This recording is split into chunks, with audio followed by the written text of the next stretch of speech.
नमस्कार, live India में आपका स्वागत है। मैं सम्राट। केंद्रीय रक्षा राज्य मंत्री संजय सेठ ने कहा कि पहलगाम में जिस तरह से हमारे 26 निर्दोष लोगों को उनका धर्म पूछकर मार दिया गया था, आतंकियों ने जो दुस्साहस दिखाया, हमारी बहनों के सिंदूर को मिटाने का जो प्रयास किया गया, प्रधानमंत्री ने कहा था कि ऐसे आतंकियों को मिट्टी में मिला देंगे। और ऑपरेशन सिंदूर के जरिए भारतीय सेना के वीर जवानों ने मिनटों में 9 आतंकी ठिकानों को नष्ट कर दिया। प्रधानमंत्री ने कहा है, उन्होंने ये भी कहा है कि प्रधानमंत्री ने कहा है कि ऑपरेशन सिंदूर खत्म नहीं हुआ है, स्थगित हुआ है। अगर पाकिस्तान या आतंकियों ने दोबारा कोई दुस्साहस किया तो उन्हें नेस्तनाबूद कर दिया जाएगा। जिस तरह पहलगाम के अंदर ऐसे 26 निरीह पर्यटक जिनको जात पूछकर उनकी हत्या की गई, तभी आतंकवादियों ने जो दुस्साहस किया, जो घृणित कार्य किया और सिंदूर मिटाने का प्रयास किया, उस सिंदूर की लाज के लिए प्रधानमंत्री मोदी जी ने कहा था ऐसे आतंकवादियों को मिट्टी मिला दिया जाएगा।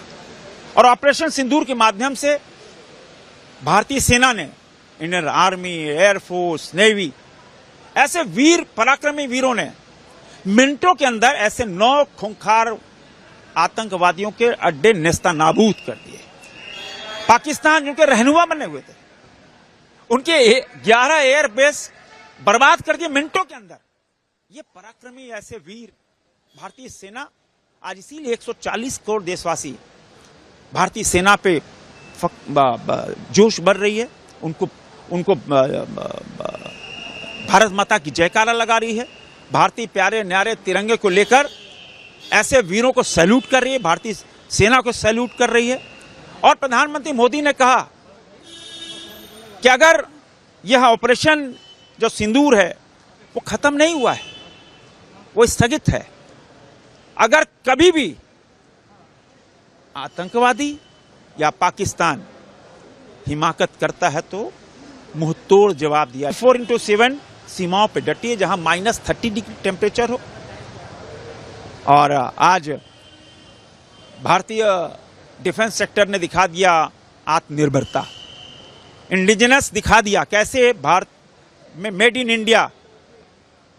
और उस आत्मनिर्भर भारत ने उसका कहते हैं ना, जो अब हम इंपोर्टर की भूमिका में नहीं रहे, हम एक्सपोर्टर की भूमिका में है कि मिनटों के अंदर ऐसे कई देशों के अस्त्र शस्त्र धरे के धरे रह गए और मेड इंडिया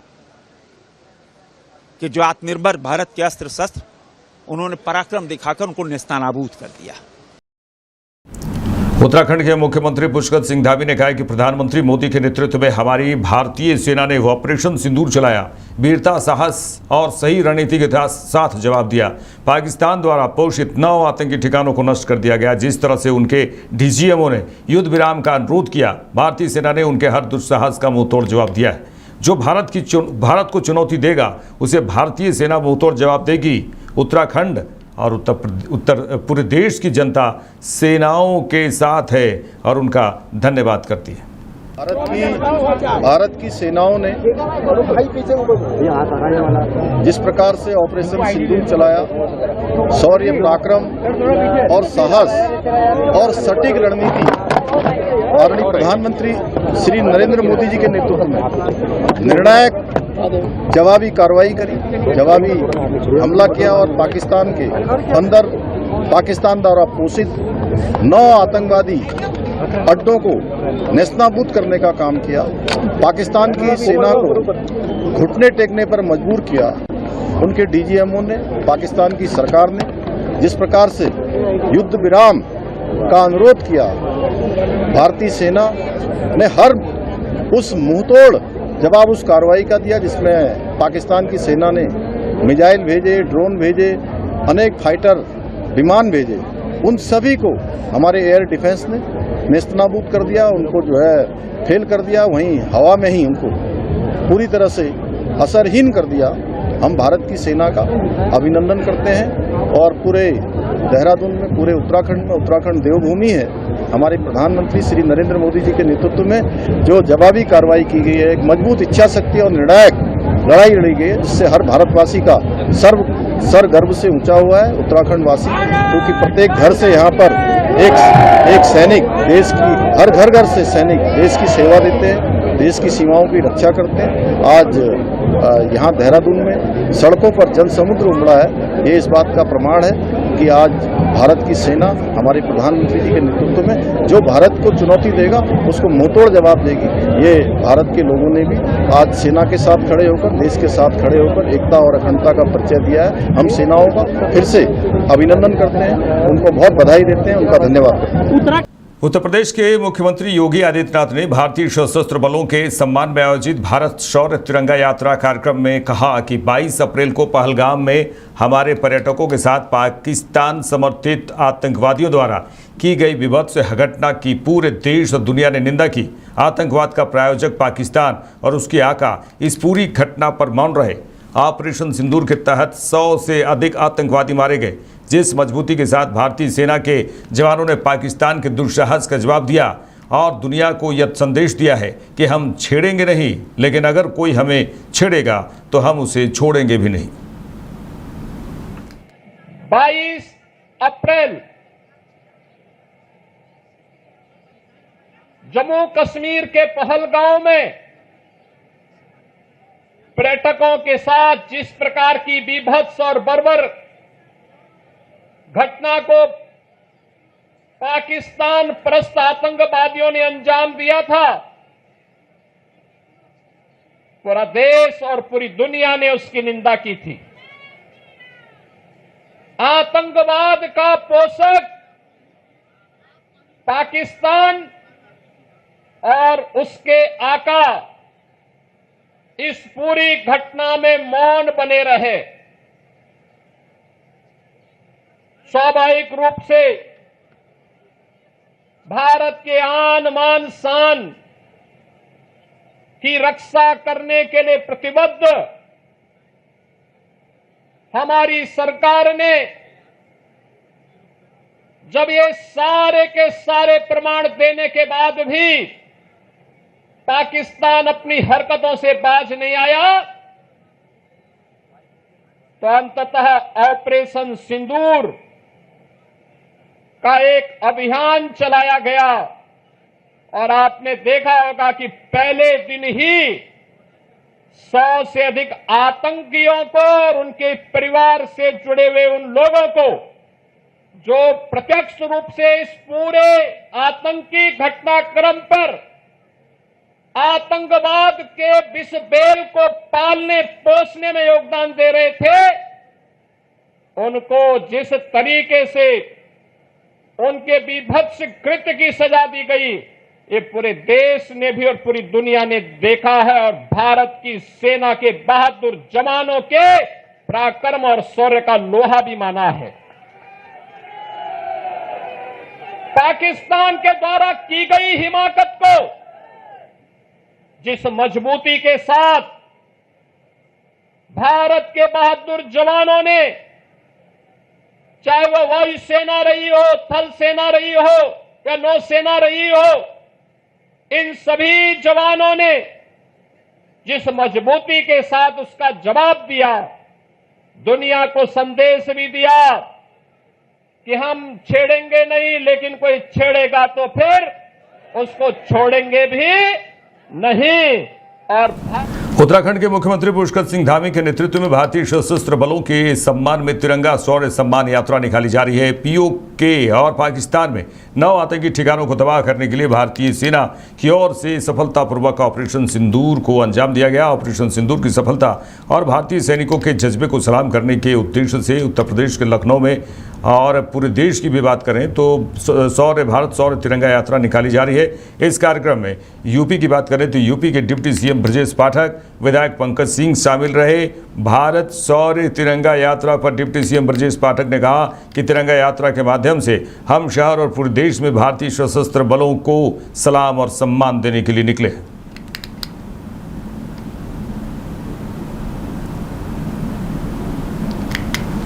भारत पाकिस्तान के बीच आपसी समझ पर अमेरिकी राष्ट्रपति ट्रंप ने कहा कि दोनों देशों के पास बहुत शक्तिशाली, मजबूत और स्मार्ट नेता है। यह रुक गया और उम्मीद है कि यह ऐसे ही रहेगा। उस संघर्ष में लाखों लोग मारे जा सकते थे, जो छोटे से शुरू हुआ और दिन ब दिन युद्ध बड़ा होता जा रहा था। साथ ही अब उन्होंने कहा कि अमेरिकी राष्ट्रपति ट्रंप ने कहा कि मुझे युद्ध पसंद नहीं है। Happening right here, they're happening at a very fast pace, so they have to make their move right now, one way or the other. Make your move. As I said in my inaugural address, my greatest hope is to be a peacemaker and to be a unifier. I don't like war. We have the greatest military, by the way, in the history of the world. You know, I rebuilt our military in my first 4 years and rebuilt it into the most powerful military there is. And you saw that when I knocked out ISIS in 3 weeks. People said it would take 4 years, 5 years. We did it in 3 weeks. Just days ago, my administration successfully brokered a historic ceasefire to stop the escalating violence between India and Pakistan. And I used trade to a large extent to do it. I said, fellas, come on, let's make a deal. Let's do some trading.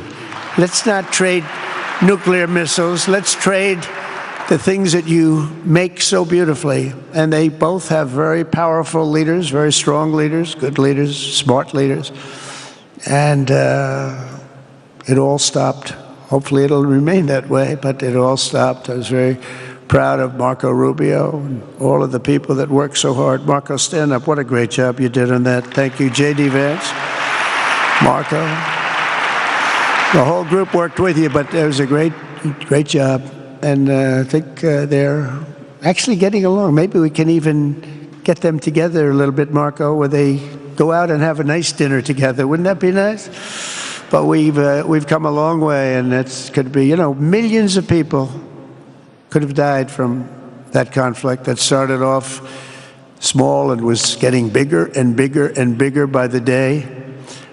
I've also been working relentlessly to end the terrible bloodshed between Russia and Ukraine, and very importantly, both have very powerful leaders, very strong leaders, good leaders, smart leaders. And it all stopped. Hopefully it'll remain that way, but it all stopped. I was very proud of Marco Rubio and all of the people that worked so hard. Marco, stand up. What a great job you did on that. Thank you, J.D. Vance, Marco. The whole group worked with you, but it was a great job. And I think they're actually getting along. Maybe we can even get them together a little bit, Marco, where they go out and have a nice dinner together. Wouldn't that be nice? But we've come a long way, and it could be, you know, millions of people could have died from that conflict that started off small and was getting bigger and bigger and bigger by the day. I've also been working relentlessly to end the terrible bloodshed between Russia and Ukraine, and very importantly, आगे बढ़ेंगे। राजनेता तेजस्वी यादव के बयान पर केंद्रीय मंत्री राजीव रंजन ललन उर्फ ललन सिंह ने कहा है कि मुझे लगता है कि तेजस्वी जी जो बोल रहे हैं वो अपने माता पिता के राज्य को देखकर बोल रहे हैं। उनके राज्य में बिहार में सड़क बिजली नहीं था, कानून व्यवस्था ऐसी थी कि सूर्यास्त के बाद महिलाएं घर से बाहर नहीं निकलना चाहती थी। आज किसी भी कोने से पटना पहुंचने में 5-6 घंटे लगते हैं। गांव-गांव तक आज सड़क बन गए हैं। बिहार की बागडोर नीतीश कुमार जी ने 2005 से संभाली और उन्होंने 20 वर्षों में किन किन क्षेत्रों में क्या क्या काम किया वो सब जग जाहिर है। उन्होंने तेजस्वी यादव पर निशाना साधते हुए कहा कि वे मुंगेरी लाल के हसीन सपने न दिखे, क्योंकि बिहार में इस बार 225 सीट एनडीए की सरकार ही आने वाले चुनाव में जीतेगी। कह रहे हैं कि पिछले 20 साल ही बिहार, अगर बिहार को बदलना है तो कोई रोड मैप नहीं है, वो कह रहे हैं। हमको लगता है कि तेजस्वी जी जो बोल रहे हैं वो अपने माता पिता के राज को देख रहे हैं। उनके माता पिता जब बिहार में शासन कर रहे थे 90 से लेके 2005 तक, तब तक बिहार में सड़क नहीं था, गड्ढा था, बिजली नहीं थी। 700 मेगावाट बिजली बिहार को मिलती थी, पूरे प्रदेश को, उसमें रेलवे को भी जाता था। कानून व्यवस्था तो यही था कि घर की बहू बेटी सूर्यास्त के बाद घर से निकलना नहीं चाहती थी। आज बिहार के किसी कोना से पटना पहुंचने में अधिकतम 6 घंटा लगता है, न्यूनतम 5 घंटा लगता है किसी कोना से पहुंचने में। गांव गांव सड़क का जाल बिछ गया। उनके माता पिता के राज्य में ग्रामीण सड़कों, जो प्रधानमंत्री ग्राम सड़क योजना आदरणीय अटल बिहारी वाजपेयी जी ने चलाया था, उस योजना को उन्होंने कार्यान्वित नहीं किया था। उन्होंने हाथ खड़ा कर दिया था कि हमसे रोड नहीं बनेगा, हम रोड नहीं बना सकते हैं। उनके माता पिता के शासनकाल में रोड बनाने के लिए जो अलकतरा खरीदा जाता था उसको भी वो पी जाते थे, अलकतरा भी पी गए, जानवर का चारा भी खा गए। तो सब काम वो किए। और नीतीश कुमार जी ने 2005 से बिहार की जब बागडोर, नवंबर 2005 से जब बिहार की बागडोर संभाली उन्होंने, तो आज जारी किया उन्होंने 20 वर्षों में बिहार में किन किन क्षेत्रों में क्या क्या काम हुआ है सारा जारी किया उन्होंने। कितनी किलोमीटर सड़क का निर्माण हुआ, कितने किलोमीटर कितने गांव, 100% गांव में आज बिजली पहुंच गई, 100% घर में आज बिजली पहुंच गई। 6800 कहां 700 और कहां 6800, 6800 मेगावाट प्रतिदिन बिहार को बिजली आपूर्ति की जा रही है। अब उनको नहीं दिखता है तो क्या करें? हाँ, उनको दिख रहा है। हमको लगता है उनके अपने माता पिता का राज दिख रहा है। उनके माता पिता के राज में बिहार बदहाल था। बिहार के लोग जब कहीं जाते थे और कहते थे कि हम बिहारी हैं, तो उनको घृणा की दृष्टि से देखा जाता था। आज बिहार का कोई भी आदमी अगर कहीं दुनिया में किसी जगह जाता है तो गर्व के साथ कहता है कि हम बिहारी हैं। यही परिवर्तन आया। अब उनको क्या दिखेगा? उनको कुछ नहीं दिखेगा। हाँ, उनको एक चीज और दिखा, ये गुण है उनमें, वो कर सकते हैं। आगे भी जब सत्ता मिलेगा तो उसको करेंगे कि नाबालिग रहते हुए हजारों करोड़ की संपत्ति का मालिक कैसे बना जाता है। ये गुण उनके पास है, ये टेक्निक है उनके पास। वो युवा है तो वो टेक्निक है उनके पास, वो भी वो करेंगे। तो बिहार की जनता जानती है कि ये जिस दिन सत्ता में आएंगे, उस दिन जब नाबालिग रहते हजारों करोड़ कमा लिए, कि संपत्ति बना लिए, तो अब बालिग होने के बाद तो अरबों में पहुंच जाएंगे। तो इसलिए बिहार की जनता उनको जानती है, उनकी फितरत को जानती है। उनका कोई पॉलिटिकल सिस्टम नहीं है। किसको टिकट देते हो राज्यसभा में? बिहार में कोई आरजेडी का वर्कर नहीं है क्या? बिहार में कोई आरजेडी का वर्कर है कि नहीं है? तो कभी हरियाणा से ले आते हैं, कभी मुंबई से ले आते हैं, कभी जिसको कोई मतलब नहीं है, व्यापारी है, उसको दे देते हैं। काहे के लिए देते हैं? किस लिए देते हैं? हाथ के अंदर से नीचे से क्या डील होता है, ये सब बताना ना चाहिए उनको कि हम ये सब काम करेंगे। यही सब कहना चाहिए कि हम बिहार के मुख्यमंत्री अगर बन गए तो हम यही सब काम करेंगे, इससे बिहार का मान सम्मान बढ़ेगा। अरे मुंगेरी लाल का सपना हम नहीं देखें। बिहार में इस बार 225 सीट जीतेगी एनडीए। महाराष्ट्र के डिप्टी सीएम एकनाथ शिंदे ने कहा कि मैं प्रधानमंत्री मोदी का अभिनंदन करता हूं कि वे उन जवानों से मिलने गए जिन्होंने ऑपरेशन सिंदूर को सफल बनाया। आज उन्होंने जवानों और देश की जनता से संवाद किया। वे आदमपुर एयरबेस पर गए और जवानों का हौसला बढ़ाया। ऑपरेशन सिंदूर कामयाब हुआ और पाकिस्तान को अपनी जगह दिखाई गई। प्रधानमंत्री नरेंद्र मोदी ने कहा कि अगर कोई भी आतंकी हमला होता है तो उसे युद्ध समझा जाएगा। भारतीय जवानों का हौसला बुलंद है। अभी ऑपरेशन किलर किया गया है। भारत सैन्य की ओर से 3 दहशतवादी को मार दिया है। किस तरह से देखिए? नहीं, पहले तो मैं आज आदरणीय प्रधानमंत्री मोदी जी का अभिनंदन करूंगा, जिन जवानों ने ये ऑपरेशन सिंदूर सक्सेस किया। उनको मिलने खुद गए और उनसे संवाद भी उन्होंने किया, देश की जनता से भी संवाद किया आज। और एयरबेस पर गए, आदमपुर एयरबेस पर गए, जवानों को मिले, जवानों का हौसला बढ़ाया, उनको मॉरल सपोर्ट किया और उनका अभिनंदन भी किया आदरणीय प्रधानमंत्री जी ने।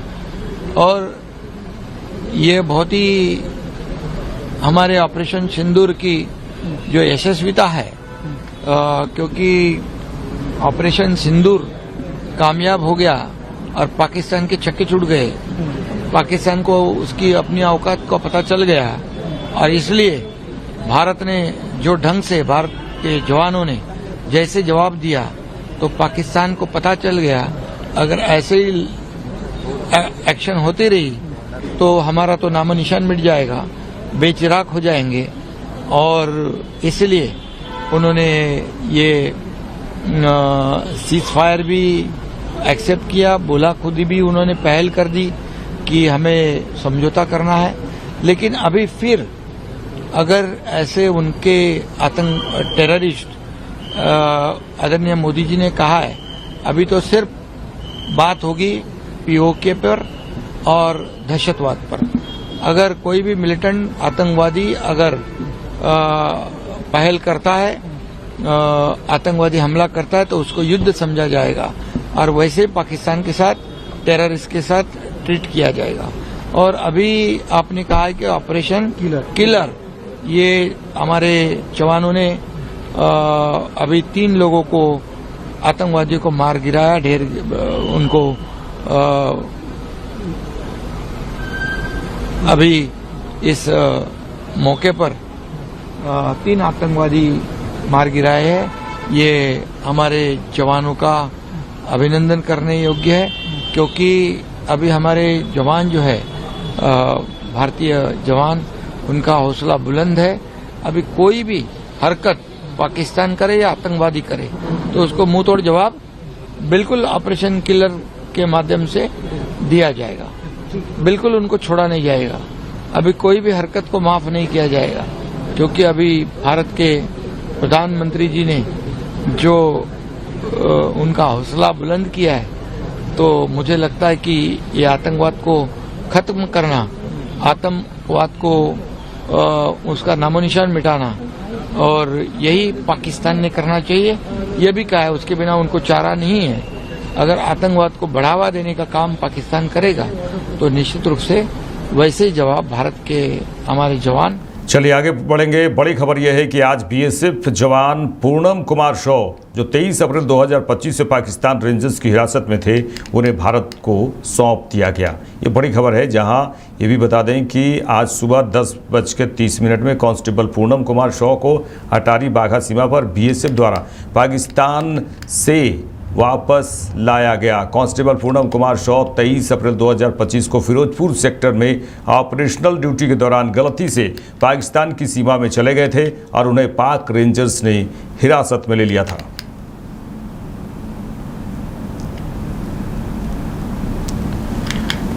बीजेपी के राष्ट्रीय महासचिव तरुण चुग ने कहा है कि जिस कारण पाकिस्तानी सेना के समर्थन पर आतंकवादी पल रहे थे, आतंकी यूनिवर्सिटी चला रहे थे, उसे भारतीय सेना ने परास्त कर दिया है। यह नया भारत है जो सिर्फ वार नहीं बल्कि विजय चाहता है। उन्होंने कहा है कि अब सिर्फ पाकिस्तान की सीमा पर बैठे आतंकवादी ही नहीं बल्कि पाकिस्तान के अंदर छिपे आतंकी अड्डे भी हमारे निशाने पर हैं। ऑपरेशन सिंदूर से यह संदेश स्पष्ट है। प्रधानमंत्री नरेंद्र मोदी की स्पष्ट नीति है कि आतंकी ठिकानों पर सटीक हमला किया जाएगा और आतंकवाद को बढ़ावा देने वालों को बख्शा नहीं जाएगा। और जो है दृढ़ता से खड़ा हुआ है। कायर पाकिस्तानी सेना के भरोसे आतंकी पल रहे थे, बड़े हो रहे थे, अपने ट्रेनिंग सेंटर चला रहे थे, टेररिज्म की यूनिवर्सिटियां चला रहे थे। भारत की सेना ने उसी पाकिस्तान की सेना को धूल चटा दी। यह है नया भारत जो केवल वार नहीं, निर्णायक विजय चाहता है। अब पाकिस्तान की सरहदों में बैठे आतंकी ही नहीं, पाकिस्तान के सुदूर अंदर छुपे हुए आतंक के अड्डे भी हमारे निशाने पर हैं, उनकी टेरर यूनिवर्सिटियां भी हमारे निशाने पर हैं। ये संदेश ऑपरेशन सिंदूर से स्पष्ट सिद्ध होता दिखा है। आतंकी और पाकिस्तानी फौज एक ही सिक्के के दो पहलू हैं। प्रधानमंत्री मोदी के शासन में स्पष्ट नीति है, आतंक के ठिकानों पर सिर्फ सटीक और कठोर प्रहार, आतंक को और आतंक को पालने वालों को बख्शा नहीं जाएगा। बिहार विधानसभा के नेता प्रतिपक्ष और आरजेडी नेता तेजस्वी यादव ने कहा कि शहीद राम बाबू सिंह का पार्थिव शरीर पटना आया। उन्होंने कहा कि मुझे इसकी सूचना मिली और हम सब लोग वहां गए, उनकी शहादत को हमने सलाम किया। उन्होंने कहा है कि आज हम सब भारतीय सेना का धन्यवाद कर रहे हैं। कल भी हमारी राम बाबू सिंह के परिजनों से वीडियो कॉल पर बात हुई थी। सभी लोगों को उन पर गर्व है। 6 महीने पहले ही उनका विवाह हुआ था। देश उनकी कुर्बानी को हमेशा याद रखेगा। शहीद राम बाबू सिंह जिनका पार्थिव शरीर पटना आया है और कल हमको समाचार द्वारा जो है सूचना मिली और माननीय मुख्यमंत्री जी ने ट्वीट किया था, उसके एवज में हमको जानकारी मिली थी कि इनका पार्थिव शरीर जो है आज आने वाला है। तो आज हम सब लोग यहाँ आए हैं। उनके शहादत को हम लोगों ने सलाम किया है। उनकी कुर्बानी जो रही है, आज हम सब लोग, देश के लोग, भारतीय सेना को जितना भी हम लोग धन्यवाद करें, जितना भी वीरता भारतीय सेना ने पाकिस्तान को मुंह तोड़ जवाब देते हुए किया है, वो कब होगा। कल भी हमारी राम बाबू सिंह जी के परिजनों से, उनके भाई से वीडियो कॉल द्वारा जो है बात हुई थी, क्योंकि छपरा में जब हम गए थे उसके बाद हमको दरभंगा जाना पड़ा। तो आज हम लोग यहाँ आए और हम सब लोग उन पर गर्व है। और कोई सवाल होगा तो आप लोग पूछ सकते हैं। कल आपने उनके परिजनों से बातचीत की थी फोन पर? देखिए, बहुत कम उम्र के थे और 6 महीने पहले ही जो है उनका शादी हुआ था और देश के लिए जो है उन्होंने कुर्बानी दी है।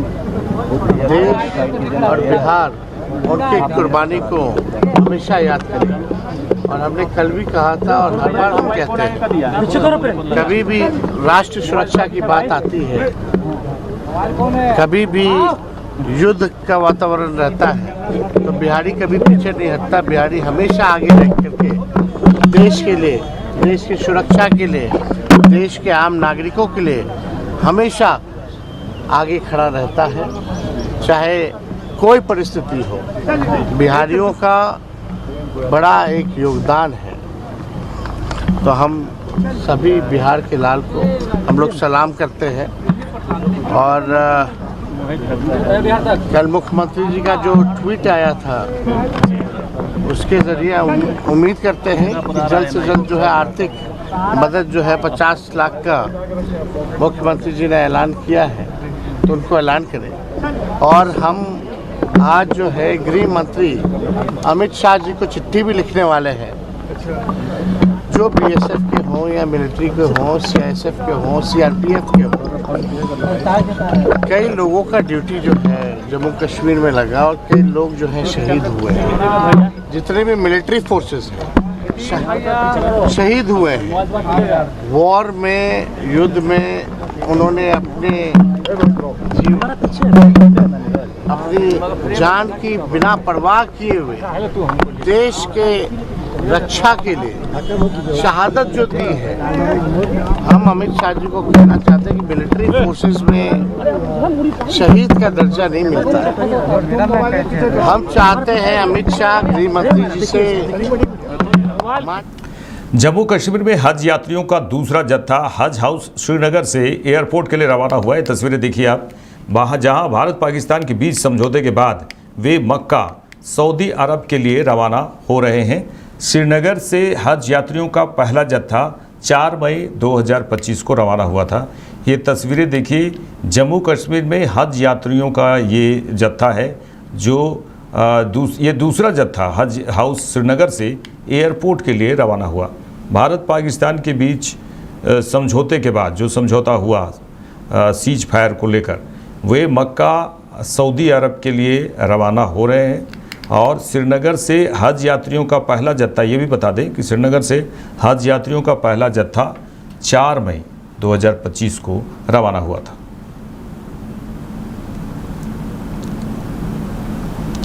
मेरे साथ इस बुलेटिन में इतना ही। देश दुनिया के तमाम खबरों के लिए देखते रहिए लाइव इंडिया। नमस्कार।